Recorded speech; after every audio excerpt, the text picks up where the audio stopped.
2024년 10월 2일입니다.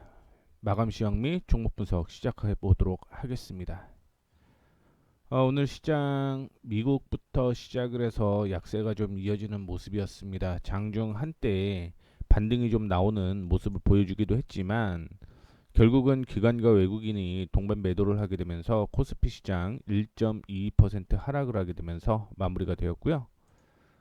코스닥 역시 기관과 외국인이 매도를 했어요. 다만 이제 기관 쪽에서 429억 매수를 하게 되면서 뭐 소폭 하락을 했지만 양봉으로 마감을 했다라는 걸 참고를 해주시면 좋을 것 같습니다.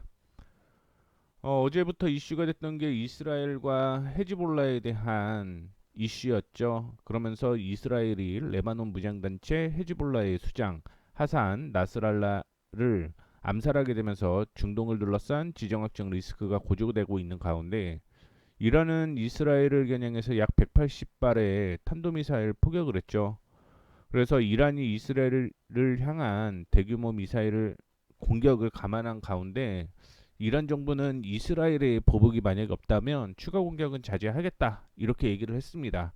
뭐 확산하는 거는 서로 원치는 않는다는 얘기죠. 다만 이제 자존심 싸움이 계속적으로 좀 이루어지고 있다라고 생각을 하시면 좋을 것 같고 뭐 이런 이슈로 인해서 일부 정유 그다음 방위 산업 이런 종목들이 반등이 좀 나왔다 생각을 하시면 좋겠습니다. 다음은 자율주행 관련주들이 상승을 했습니다. 지난 30일 테슬라 사이버트랙 출시 10개월 만에 감독형 완전 자율주행 소프트웨어를 사용할 수 있게 됐다라고 전해졌는데요. 뭐 이 외에도 자율주행 로봇택시가 오는 10일 공개될 예정으로서 뭐 테슬라는 자사가 개발 중인 차세대 차량 플랫폼의 저가 전기차와 로봇택시가 모두 포함될 것이라고 밝혀왔고요. 머스크 또한 수년간 로봇택시 프로젝트에 대해서 강조해 온 바가 있습니다. 이렇게 돼서 자율주행 관련주들 상승을 하는 모습을 보여주었습니다.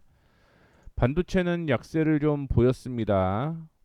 반도체 중국의 엔비디아 칩 사용 제한 권고 소식이 전해진 가운데 엔비디아가 이르면 올 4분기부터 주요 고객사의 서버를 공급할 서버용 AI GPU 블랙웰 제품 중에 서버용 렉 2개의 최대 72개 CPU가 수납되는 뭐 출시를 AI GPU를 지금 서버용 AI를 공급을 해야 되는데 이게 잠정 중단되었다라고 얘기가 나오고 있는 거예요.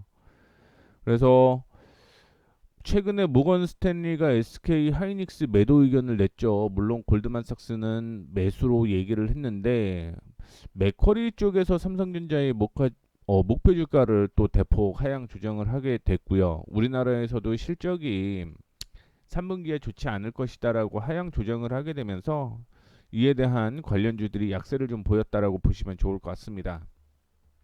그래서 오늘 삼성전자 그 다음에 SK 하이닉스 흐름을 좀 보게 되면 뭐 SK 하이닉스는 오늘 3% 하락을 했고요. 그 다음에 삼성전자는 0.33% 하락을 했습니다. 그 다음에 LS 일렉트로닉이 3%, HD 현대 일렉트릭이 2% 하락을 하는 등 전반적으로 약세를 좀 보여주었다라고 생각을 하시면 좋을 것 같고 아이폰 관련주도 약세를 보였습니다. 바클레이즈가 보고서를 통해서 애플이 아이폰 16 생산을 4분기에 300만 대 줄였을 가능성이 있다 이렇게 밝혔는데 이러한 감산이 애플 주요 공급망 파트너들을 통해서 확인되었고요. 이로 인해서 올해 아이폰 16 해외 판매가 전년 대비 15% 감소할 것이다라고 관측이 되게 되면서 관련 종목들이 약세를 좀 보였습니다. 비철금속 관련주는 상승을 했는데요. 미국 상무부가 지난 27일 한국산 등 4개국의 알루미늄 압출제 반덤핑 조사에 대한 최종 판정 결과를 발표한 것으로 전해졌습니다. 한국 기업 가운데 알맹이 덤핑 마진이 0%로 산정되게 되면서 반덤핑 관세 부과 대상에서 제외가 되었고요. 신약 및 기타 기업에 대해서는 3.14%의 덤핑 마진이 산정된 것으로 알려졌고 뭐 결국은 이 타겟은 중국인 거죠. 그러다 보니까 뭐 중국을 제외했기 때문에 일부 반등이 나왔다라고 보시면 좋을 것 같고 패션 의류 관련주가 하락을 했습니다. 하나증권에서 주요 의류 업체들이 모두 3분기 실적이 예상치를 하회할 가능성이 높다라고 밝혔는데 7, 8월 패션 7, 8월이 패션 비수기도 한데요. 뭐 9월 달까지 엄청 더웠죠. 그렇기 때문에 뭐 폴 윈터 시즌인 거죠. FW가 폴 윈터 이렇게 해서 가을 겨울 시즌 판매가 부진하게 되면서 실적 하향 조정이 있을 가능성이 높다. 이렇게 보고 있습니다. 이렇게 섹터에 대한 얘기를 좀 마무리를 하도록 하겠고, 제가 9월 달에 언급을 해드렸던 종목들이 이렇게 좀 잡혔습니다. 아마 9월 초에 얘기했던 종목들도 거의 하반기에만이 매수가 좀 되는 모습을 보여주었는데, 오늘도 역시 상승과 하락을 좀 크게 했던 종목들 위주로 좀 얘기를 해드리도록 하겠고, 이번 주 내로 9월 달에 언급을 해드렸던 종목들에 대한 내용을 계속적으로 언급을 해드리도록 하겠습니다. 그래서 이 종목들 확인을 좀 해보도록 하죠. 첫 번째 종목은 파도. 참고로 노란색 파도, 솔브레인 홀딩스, 코스모하하, 그 다음에 SFA, 두산테스나, 토니모리, DTNCR로 휴원스 글로벌 해서 3% 이상 상승을 하거나 3% 이상 하락을 한 종목 위주로 좀 볼게요. 첫 번째 종목은 파도입니다. 파도. 이전에 저항을 돌파를 이렇게 했죠. 이날이 이제 제가 언급을 해드렸던 날짜가 9월 11일이었고요. 저항을 돌파를 하게 되면서 뛰어 올라가는 모습을 보여주었습니다. 그런데 뭐 지난 월요일 날 3%대 하락을 하게 되면서 하락하면 안 됩니다라고 했는데 다행히 뭐 반등이 나오게 되면서 올라가는 그런 모습을 좀 보여주었습니다. 파도의 경우는 삼성전자보다는 SK 하이닉스 관련주로 엮여 있다라고 생각을 하셔야겠죠. 그렇게 되면서 일단은 반등은 다시 한번 나올 가능성이 있다라고 보고 있고, 단기적으로 16,600원 부근이 저항으로 존재할 가능성이 있다라는 걸 참고를 해주시면 좋을 것 같습니다. 자, 다음 솔브레인 홀딩스. 오늘 솔브레인 홀딩스는 5%대 상승을 하는 모습을 좀 보여주었고요. 특별한 이슈는 없었습니다. 특별한 이슈는 없었고, 뭐 얘기가 나오는 거는 오너 가의 지분이 좀 증가를 했다. 그래서 배당 확대에 기대감이 있다. 뭐 이런 얘기가 나왔는데, 결국은 뭐 이전의 저항을 돌파하는 모습이 나타났고, 그 다음에 지지가 나와야 될 곳이 사실은 57,000원 부근에서 지지가 나왔어야 되는데, 뭐 시장 전체적으로 약세를 좀 보였기 때문에 하락 출발을 했다라고 보시면 좋을 것 같고, 지금 기준으로 57,000원을 이탈을 하지 않으면 저는 괜찮다라고 보고 있거든요. 그렇기 때문에 솔브라인 홀딩스 그냥 홀딩해서 끌고 가는 방향으로 좀 진행을 하셔도 괜찮을 것 같고요.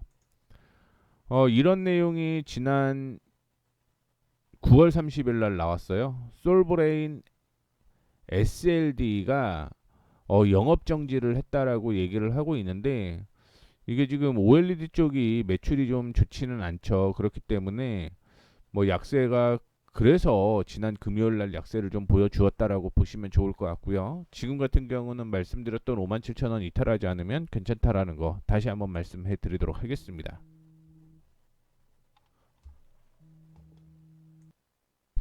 다음으로는 코스모학인데요.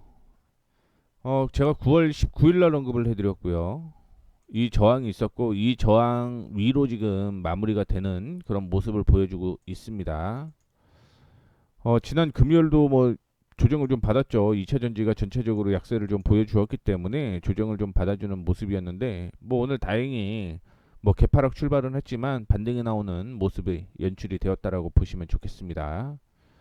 일단은 다시 한번 28,500원 부근이죠. 28,000원 부근까지는 반등 나올 가능성이 있다라고 보시면 좋을 것 같고, 좀 보수적으로 보게 되면 27,500원에서 28,000원 사이를 돌파를 하게 되면 그 다음 목표가는 33,000원이라는 거 참고를 해주시면 좋을 것 같습니다. 자, 오늘 일단은 조금 더 버텨보시면 좋을 것 같네요.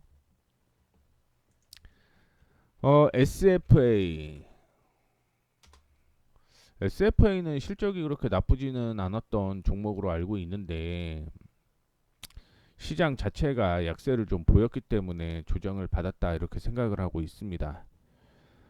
특별한 악재는 없어요. 특별한 악재는 없다라고 보시면 좋을 것 같고요.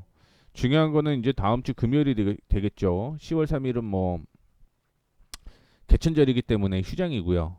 금요일 날 반등 나오면 상관이 없어요. 근데 금요일 날 약세면 이거는 일단은 정리하는 방향으로 진행을 해 보셔야 된다라는 거 참고를 해 주시면 좋을 것 같고요. 그다음에 두산 테스나입니다. 두산 테스나 전 고점이 여기 있었고요. 지지가 나왔다. 그렇기 때문에 오늘 3% 밀린 거에 대해서는 큰 문제가 되지는 않는다. 이렇게 생각을 하시면 좋겠습니다. 뭐 지난 8월 30일 날 뉴스 나오고 오늘 반도체 관련주가 약세를 보였기 때문에 약세를 보인 거지 뭐 단일적인 악재가 있어서 약세를 보였다라는 건 아니라는 거 참고를 해주시면 좋을 것 같고요. 토니모리가 약세를 좀 보였습니다. 전 저항을 돌파를 시도를 계속 하다가 전 고점을 돌파를 하지 못했거든요. 그렇게 되면서 조정을 좀 받았다라고 보시면 좋을 것 같고요. 지금은 뭐 박스권으로 이어지고 있다라는 거 참고를 해주시면 좋을 것 같습니다. 손절가를 얘기를 해드리자면 지금 9,650원 9,650원 이탈하지 않으면 괜찮고요. 일단은 돌파 가능성이 저는 높다라고 보고 있거든요. 그래서 돌파를 하게 되면 다시 한번 12,500원대까지는 올라올 가능성이 있기 때문에 홀딩하셔도 무난하다라는 말씀 드리도록 하겠습니다. DTNC 아로 뭐 특별한 이슈는 없었고요. 전 저항이 이렇게 있었는데 뭐 오늘 마무리가 나쁘지는 않았던 것 같아요. 뭐 일단은 뭐 개파락 한 다음에 반등이 좀 나오면서 마무리가 되었는데 그러면 여기에서 지금 승부 싸움이거든요. 그러니까 도지가 형성된다라는 건 매도와 매수의 힘이 같다는 얘기죠. 그러면은 매도가 이기면은 주가가 하락하고 매수가 이기면 올라가잖아요. 그렇기 때문에 다음 주 금요일 날 가격을 얘기를 해드리도록 하겠습니다. 6,870원을 이탈을 하게 되면 매도입니다. 6,870원 이탈 시 매도예요. 다만 7,080원 돌파를 하게 되면 그냥 홀딩해도 무난하다라는 말씀 드리도록 하겠습니다. 그리고 마지막으로 휴온스 글로벌.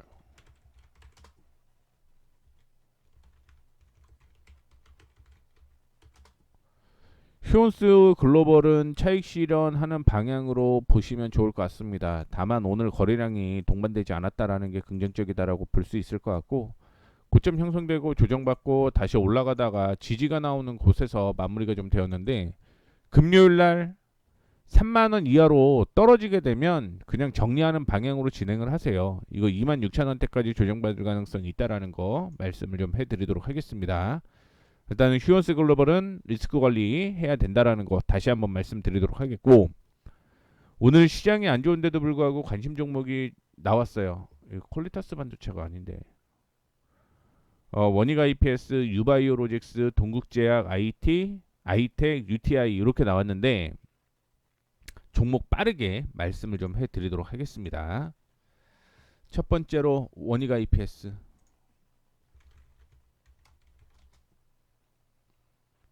원익 IPS를 관심 종목으로 지금 넣은 이유는 여기가 이렇게 저항이었거든요. 이 저항을 지금 돌파할 가능성이 있다라고 보고 있습니다. 자, 31,950원을 손절가로 잡고 대응을 하시면 될 것 같고요. 목표가는 1차적으로 38,300원을 목표가로 잡고 대응을 할 겁니다. 매수는 33,000원을 돌파 시 매수를 하는 거고 31,900원 손절가, 38,300원 목표가 이렇게 잡고 대응을 하시면 될 것 같습니다. 뭐 원익 IPS 실적 좋아지고요. 뭐 바닥에 있는 모습이기 때문에 한 번 정도는 더 튀어 올라갈 가능성이 있다. 이런 거 참고를 해주시면 좋을 것 같습니다. 유바이오로직스가 두 번째 관심 종목인데 이게 올해부터 흑자 전환된다라는 얘기가 굉장히 좀 많았어요. 그렇게 되면서 흑자 전환되게 되면 사상 최대의 실적인데요.